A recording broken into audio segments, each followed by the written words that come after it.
السلام علیکم خواتین و حضرات۔ آج ہمارے سامنے مرزا غالب کی جو غزل ہے اس میں کل 3 اشعار ہیں۔ اس کا پہلا شعر ہے جو نہ نقد داغ دل کی کرے شعلہ پاسبانی، تو فسردگی نہاں ہے بکمین بے زبانی۔ پہلے اس شعر کے مشکل الفاظ کے معنی سن لیجیے۔ نقد آپ جانتے ہیں کسے کہتے ہیں، نقدی کو کہتے ہیں، اشرفی کو کہتے ہیں، روپے کو کہتے ہیں، دولت کو کہتے ہیں، نقدی آپ سب جانتے ہیں۔ داغ دل ظاہر ہے جو دل کے اوپر داغ پڑا ہوا ہے اس کی بات کر رہے ہیں۔ پاسبانی کہتے ہیں دیکھ بھال کرنے کو، چوکیداری کرنے کو، نگہبانی کرنے کو۔ اور فسردگی کہتے ہیں افسردہ ہونے کو، افسوس ہونے کو۔ نہاں کا مطلب ہوتا ہے چھپا ہوا۔ اور کمین کہتے ہیں گھات کو، یعنی آپ کسی جگہ کسی کے انتظار میں چھپ کر بیٹھے ہوئے ہوں، یعنی گھات لگائے بیٹھے ہوں، اس کو کمین کہتے ہیں۔ آپ نے وہ شعر سنا ہوگا کہ کھا کے جو تیر دیکھا کمین گاہ کی طرف، اپنے ہی دوستوں سے ملاقات ہو گئی۔ تو کمین گاہ کا مطلب ہے وہ جگہ جہاں پر کوئی گھات لگا کر بیٹھا ہو۔ اب فرماتے یہ ہیں کہ اگر محبت کا شعلہ داغ دل کی نقدی یعنی اشرفی کی نگہبانی نہ کرے تو بڑا مسئلہ ہو جائے۔ اب آپ یہ سمجھیے کہ شعلہ جو ہے وہ داغ دل کی نگہبانی کیسے کرے گا۔ آپ جانتے ہیں کہ جب کسی جگہ پر شعلہ جلتا ہے تو اس جگہ ایک نشان پڑ جاتا ہے، ایک داغ پڑ جاتا ہے۔ اور اگر شعلہ مٹ جائے، بجھ جائے، تو وہ نشان بھی مٹ جاتا ہے، وہ نشان ختم ہو جاتا ہے۔ یعنی اگر شعلہ اسے ہر وقت گرم نہ رکھے تو بے زبانی یعنی خاموشی کی گھات میں افسردہ دلی چھپی بیٹھی ہے، اور وہ اس داغ کو بھی افسردہ کر دے گی، یعنی یہ داغ اپنی تپش کھو کر مٹ جائے گا۔ مطلب یہ ہے کہ شعلہ محبت ہر وقت داغ دل کو گرم رکھتا ہے، ورنہ محبوب سے دوری کی وجہ سے جو افسردگی اور پژمردگی چھائی ہوئی ہے اور جس کے باعث میں خاموش بیٹھا ہوں، داغ دل کو افسردہ کر ڈالے گی۔ یہاں داغ دل کو افسردہ کرنے سے مطلب ہے کہ دل کے داغ کو مٹا دے گی۔ تو فرماتے یہ ہیں کہ محبت کا شعلہ دل میں ہر وقت جلتے رہنا چاہیے، کیونکہ اس شعلے کے جلنے سے دل پر وہ داغ رہتا ہے جسے محبت کا داغ کہتے ہیں۔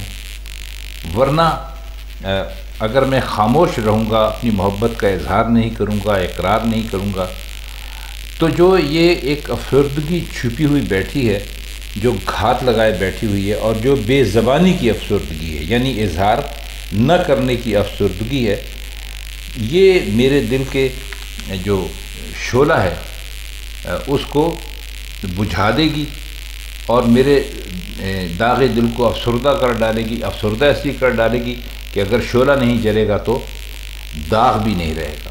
مطلب یہ کہ محبت کا جذبہ ہر وقت آدمی کے اندر بیدار رہنا چاہیے۔ دوسرا شعر ہے، اگلا شعر ہے اس کا، شعر نمبر 2۔ مجھے اس سے کیا توقع بزمانہ جوانی، کبھی کوت کی میں جس نے نہ سنی میری کہانی۔ یہ لفظ اس میں آیا ہے کوتکی۔ کودک کہتے ہیں بچے کو، کوتکی یعنی بچپن میں،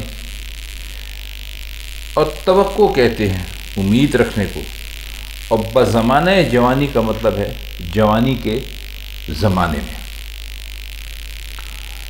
تو فرماتے یہ ہیں کہ جس محبوب نے بچپن میں یا لڑکپن میں میری درد بھری کہانی نہیں سنی تھی،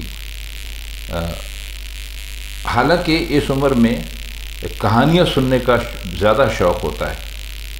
تو اب جب میں بھی جوان ہو گیا اور میرا محبوب بھی جوان ہو گیا، تو میں اب اس جوانی کے زمانے میں کیا امید رکھ سکتا ہوں؟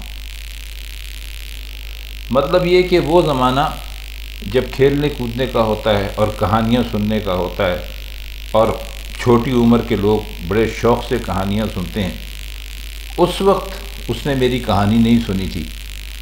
تو اب جب کہ میں بھی جوان ہو گیا ہوں، وہ بھی جوان ہے، میں بھی سمجھدار ہوں، وہ بھی سمجھدار ہے، اور جب کہ کوئی خاص شوق نہیں ہوتا کہانیوں کو سننے کا یا انہیں سچا ماننے کا، تو اب میں اپنی کہانی سنانے کے لیے اس سے میں کیا امید رکھ سکتا ہوں؟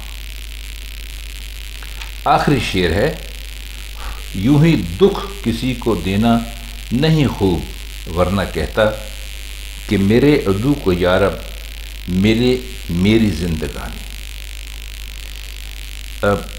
خوب کا مطلب ہے اچھا نہیں ہے، یوں ہی دکھ کسی کو دینا نہیں خوب کا مطلب ہے کہ کسی کو اچھی بات نہیں کسی کو میں دکھ دوں، ورنہ عدو کہتے ہیں دشمن کو، کہ میرے عدو کو یارب ملے میری زندگانی۔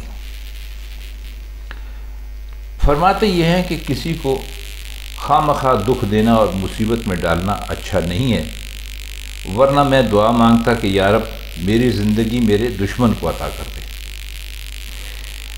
اب اس میں ایک چھوٹی سی باریک بات یہ ہے کہ اگر زندگی بہت خوشحال ہوتی، بہت مزے میں گزر رہی ہوتی، بہت اطمینان سے گزر رہی ہوتی، تو اس کے لیے کسی کو اگر آپ کہیں کہ بھئی میری زندگی تمہیں مل جائے تو آپ اسے خوش کرتے ہیں، لیکن کہتے ہیں میں ایسا آدمی ہوں نہیں، مجھے اپنے دشمن سے بھی اتنی زیادہ یعنی دشمنی کرنا اچھا نہیں لگتا، کیونکہ میری زندگی اتنے دکھوں سے اور اتنے غموں سے بھری ہوئی ہے کہ میں دشمن کے لیے بھی ایسی زندگی کی آرزو نہیں کروں گا، کیونکہ میری زندگی اگر میرے دشمن کو لگ جائے تو وہ میری طرح کے دکھوں میں اور پریشانیوں میں مبتلا ہو جائے گا۔ تو کہتے یہ ہیں کہ اصل میں مقصد ان کا یہ ہے، یہ بھی اپنی زندگی کے جو غمناک اور دکھ بھرے ہونے کا ایک انداز بیان انہوں نے کیا ہے غالب نے۔ باقی مقصود یہ نہیں ہے کہ دشمن کے لیے ایسی دعا مانگی جائے، کہتے یہ ہیں کہ میری زندگی اتنی بری گزر رہی ہے، اتنے دکھوں میں اور اتنے غموں میں گزر رہی ہے کہ میں تو اپنے دشمن کے لیے بھی ایسی زندگی کی دعا نہیں مانگ سکتا۔ تو خواتین حضرات، یہ مختصر سی غزل تھی مرزا غالب کی جو آج ہم نے آپ کی خدمت میں پیش کی۔ اس کے کچھ مشکل الفاظ کے معنی بھی آپ کو بتائے اور کچھ شعروں کا مطلب کرنے کی بھی کوشش کی۔ اگر آپ کو یہ غزلیں اچھی لگتی ہوں تو آپ پھر ہمارے چینل کو لائک سبسکرائب کر دیا کیجئے تاکہ ہماری بھی حوصلہ افزائی ہو۔ دراصل ہم چاہتے یہ ہیں کہ جون کے مہینے کے آخر تک ہمارے سبسکرائبر کی تعداد بڑھ جائے۔ اس کی ایک تکنیکی وجہ ہے جو ہمارے اور یوٹیوب کے درمیان ہے، جو پھر ہم آپ کی خدمت میں کسی اور وقت بیان کریں گے۔ تو پھر آپ سے صرف ہم اتنا ہی کہہ سکتے ہیں کہ اگر ممکن ہوا کرے تو ہمارے چینل کو لائک کے ساتھ ساتھ سبسکرائب بھی کر دیا کریں۔ تو بس آج کے لیے اتنا ہی۔ آپ سے مرزا غالب کی کسی اور غزل کے ساتھ پھر کسی محفل میں ملاقات ہوگی، تب تک کے لیے ہم چاہتے ہیں آپ سے اجازت۔ خدا حافظ۔